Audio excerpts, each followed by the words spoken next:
আল্লাহ ওই সময় আজরাইলকে জিজ্ঞেস করছে, রে আজরাইল, তুমি এই পৃথিবীতে এত মানুষের জান কবজ করলা, কোন সময় তোমার বেশি কষ্ট লেগেছে? আজরাইল বলে, আল্লাহ, আমার দুইটা মানুষের জান কবজ করতে বেশি কষ্ট হয়েছে। দুইটা মানুষের জান কবজ করতে আমার কষ্ট হয়েছে। হায়াতুল হায়াওয়ানের মধ্যে এসেছে, আল বিদায়া ওয়ান নিহায়ার মধ্যে এসেছে। আজরাইল বলে, আমার দুইটা মানুষের জান কবজ করতে সবচেয়ে বেশি কষ্ট হয়েছে। আল্লাহ তাআলা বলে, আজরাইল, কোন দুইটা মানুষ? বলে, আল্লাহ, সমুদ্রের মধ্যে একদিন একটা জাহাজ ডুবে গিয়েছিল।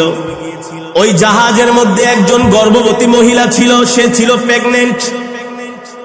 যখন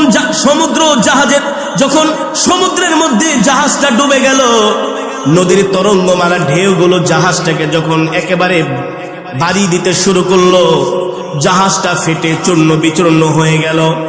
মানুষগুলো বাঁচার জন্য আর্তনাদ করতেছে, তোমার কাছে সাহায্য চাচ্ছে। ওই অবস্থায় ওই সমুদ্রের মধ্যে জাহাজের তক্তার উপরে একটা মহিলা, গর্ভবতী মহিলা, ওই তক্তা ধরে কোন রকম বেঁচে ছিল। কিন্তু তার পেটে ছিল সন্তান। সন্তানটা প্রসব করবে এই অবস্থায় আপনি আমাকে হুকুম দিয়েছেন, যাও যাও, এই মহিলার জান কবজ করে নিয়ে আসো। ওই সময় আমার খুব মায়া লেগেছিল, এই অবস্থায় যদি আমি এই মহিলার জান কবজ করি, এই মহিলারই কি হবে আর বাচ্চাটারই কি হবে? তাও সমুদ্রের মধ্যে প্রচন্ড ঢেউ। যদি তীরে হতো অথবা কোনো লোকালয় হতো, আমার এত মায়া লাগতো না।